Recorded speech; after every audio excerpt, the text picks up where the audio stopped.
Le village de Blatten reste interdit au public. Seules les équipes du service des dangers naturels peuvent s'y rendre.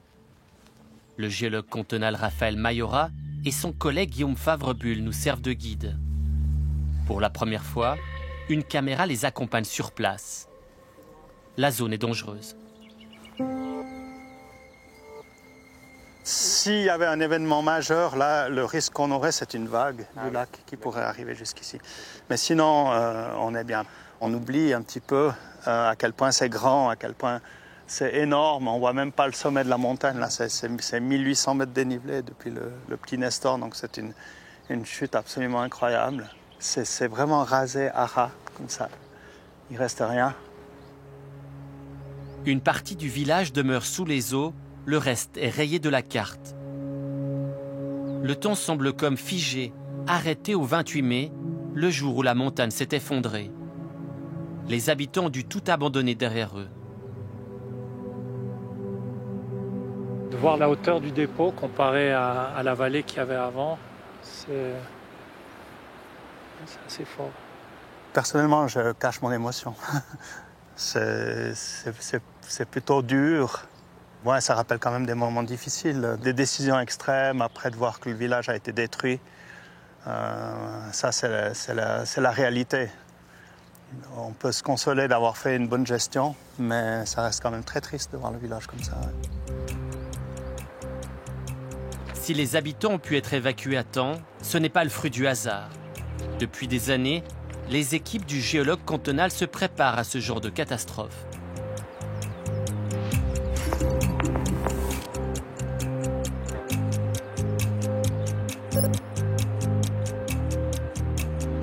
À Sion se trouvent les bureaux du service valaisan des dangers naturels. Ici, on prévoit l'impensable, avec une mission, détecter les risques le plus tôt possible. Cela fait des années que Raphaël Mayora est aux commandes. C'est une très vieille carte du Valais, en fait, mais que j'ai hérité de je ne sais plus où. Et puis, je me suis mis à mettre les points où je suis allé sur le terrain pour des histoires de dangers naturels. Alors, vous voyez, là, on a le petit Nestor à Blatten. Et les rouges, c'est des chutes de pierre, les noirs, c'est des éboulements, les bleus, c'est des événements hydrologiques. Le drame de Blatten, l'événement majeur de sa carrière. 200 personnes évacuées à temps, 200 vies sauvées, à l'exception d'un berger tué par les gravats. Reste une question, est-ce que la puissance de l'éboulement a été sous-estimée ? Le commentaire sur le fait qu'on n'a pas prévu que ça aille aussi loin, c'est à la limite insultant. Parce que le travail qui a été fait de simulation là-haut, c'est pas moi qui l'ai fait, hein, il a été remarquable. Alors après, d'aller dire on s'est trompé de 10% sur un mélange de glace, d'eau et de roche dont on ne connaît même pas le volume au départ, et dire qu'on s'est trompé de 10%, c'est n'importe quoi. La question que je me pose moi-même, c'est comment j'ai pas pété un câble. Je ne sais pas si on peut le dire comme ça, mais il y a des moments. Ce qui m'a impressionné dans le travail qu'on a fait et de toute l'équipe, c'est la capacité à aller encore plus loin. C'est-à-dire on a des ressources en nous qui sont plus importantes qu'on croit. Et à un moment donné, on se dit s'il y a encore une catastrophe, je vais pas y arriver. L'équipe elle est à bout. Mais non, en fait, on arrive encore. On peut aller très très loin. Mais ce qui compte quand même, c'est d'avoir une équipe derrière sur laquelle on peut, à un moment donné, se reposer. À quelques jours de la retraite, Raphaël Mayora laisse derrière lui une équipe solide. Son successeur, Guillaume Favre-Bull, a rendez-vous avec la municipalité du Val-de-Bagne. À l'ordre du jour, dangers naturels et plan d'évacuation. On suit la loi, donc il y a certaines obligations légales que les communes doivent suivre. Mais nous, on n'est pas du tout là pour imposer. On est un partenaire de la commune et on est vraiment là pour les aider. En Valais, ce sont les autorités communales qui ordonnent les évacuations, pas les géologues. Il y a donc tout un travail de pédagogie à faire. On a encore un moyen de réduire le risque pour la population, c'est en faisant des plans d'alarme, en prévoyant qu'est-ce qui va se passer le jour où l'événement devient trop gros pour la mesure de protection. Et typiquement, ça peut être d'évacuer les maisons à l'arrière pour que le jour de l'événement, les gens ne soient pas chez eux, ne soient pas en danger. Je pense que dans la liste des gens qu'on doit évacuer, ces gens-là, ils sont dans la liste. Moi, je pense qu'un petit encart, il y a un texte type, si jamais je peux vous transmettre. Depuis la catastrophe de Blatten, les arguments des géologues résonnent avec encore plus de poids. Bah oui, la question elle est toujours la même. Est-ce qu'on veut toujours vivre en montagne ou pas? Puis je pense que oui, les gens ont envie de vivre en montagne.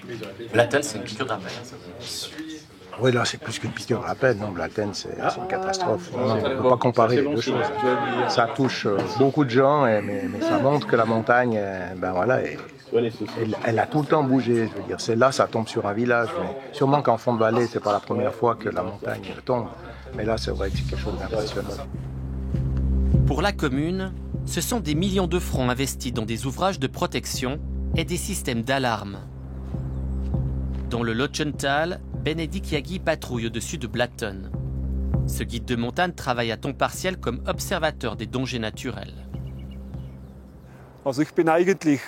Je suis l'œil des géologues. Mon travail est sur le terrain, dans la vallée. Je vois les choses directement, la nature droit dans les yeux, sans moyens techniques.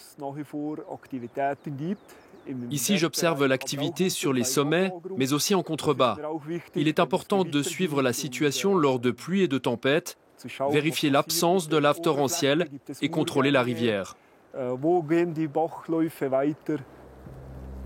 Mis en place depuis une dizaine d'années, les observateurs sont plus de 90 dans le canton du Valais. Benedikt est le premier à avoir sonné l'alerte à Blatten. Le 14 mai, j'ai observé une chute de rochers sur le Petit Nestorn. Pour cette montagne, c'est assez courant. A priori, rien d'inhabituel, mais ce qui était spécial, c'était l'endroit d'où c'est parti et l'ampleur de l'éboulement. Avec la caméra, on a pu voir que le sommet s'affaissait peu à peu. C'était déjà très impressionnant. Une fois l'alarme déclenchée, tout un système de surveillance technique se met en place. C'est alors qu'un second personnage clé entre en jeu. Dans son atelier, Ludwig Haas bricole des outils de détection, des caméras de surveillance, des GPS de localisation adaptés aux conditions extrêmes du massif alpin. Il faut bien s'imaginer, en montagne, c'est toujours la même chose, c'est qu'on a deux enjeux, c'est d'assurer l'électricité, l'alimentation en électricité. Puis après, le deuxième enjeu en montagne, c'est aussi qu'on ait une communication pour pouvoir transmettre les données. Là, dans ce cas-là, on transmet par un opérateur de téléphonie mobile.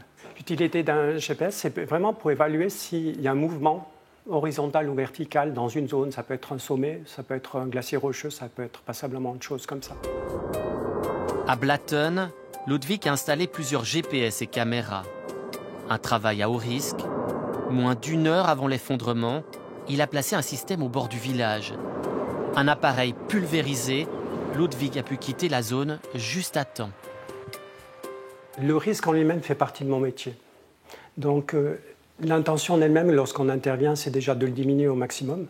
Mais c'est vrai que lorsqu'on intervient, c'est rarement, c'est même jamais dans des endroits qui sont sûrs. Hein. Donc il y a une possibilité d'activité sur le secteur. Hein. Et puis là, je veux dire, c'est un concours de circonstances qui fait que ça s'est produit comme ça. Et puis c'est pas quelque chose qui reste, ça me travaille pas, ce genre de choses. Sinon, je ferais pas ce métier. De son côté, le géologue Guillaume Favrebull a dû s'appuyer sur des prévisions complexes, parfois contradictoires. Des semaines après l'éboulement, les données GPS permettent de mieux comprendre ce qui s'est passé. Quand on voit ce type de courbe en instabilité géologique, c'est très mauvais signe. Donc quand on est arrivé dans ces zones-là où on a déjà des vitesses qui sont quasiment de 10 mètres par jour, ce qui est absolument hallucinant pour une montagne entière, on parle de plusieurs millions de mètres cubes de matériaux qui ont accéléré. À partir de ce moment-là, on avait déjà évacué le village et on savait que quelque chose de très gros allait se passer. Et c'est une fois que tous ces matériaux sont tombés sur le glacier au-dessus de Blatten, à ce moment-là, il y a eu cette énorme surcharge du glacier qui l'a en fait poussé et qui a provoqué cette rupture soudaine.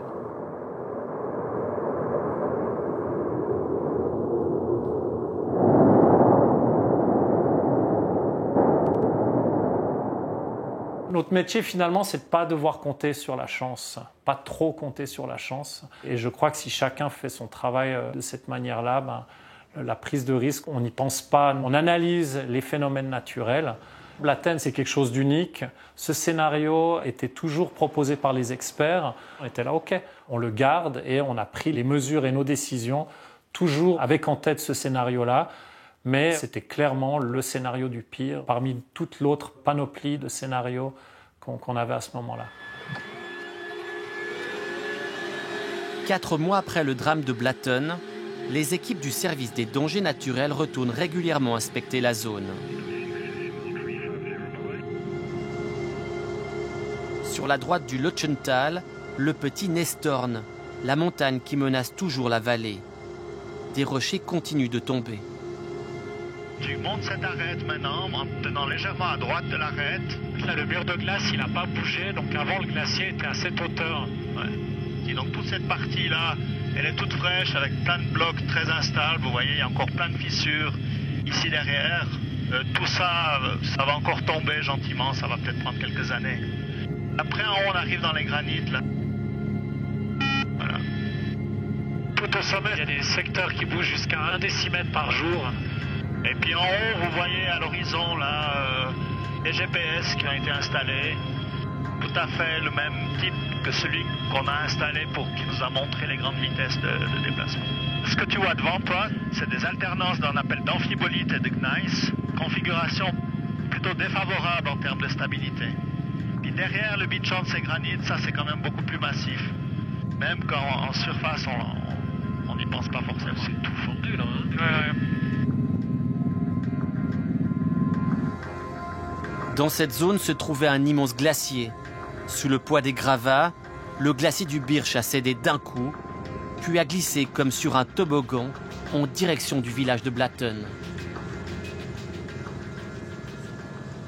Et droit devant nous, on a une webcam. Et c'était extrêmement fluide, donc on a fait les calculs, hein, c'est 300 km/h. Waouh. Ah ouais, comme une avalanche, plus vite qu'une avalanche, c'était... Comme une avalanche. C'était... Ouais, même chose. Pas dire une avalanche. Ouais. Ça fait un choc. Hein. C'est impressionnant, hein. Ça fait un choc. Wow.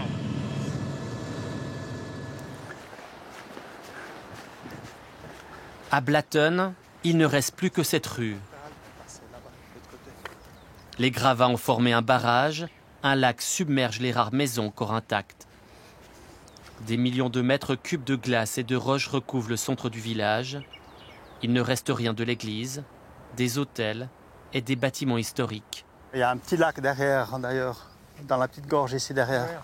La maison là, c'est, de ce que j'ai vu, l'une des plus impressionnantes. La coulée est descendue, est montée là-haut dans la forêt, puis elle est revenue ici.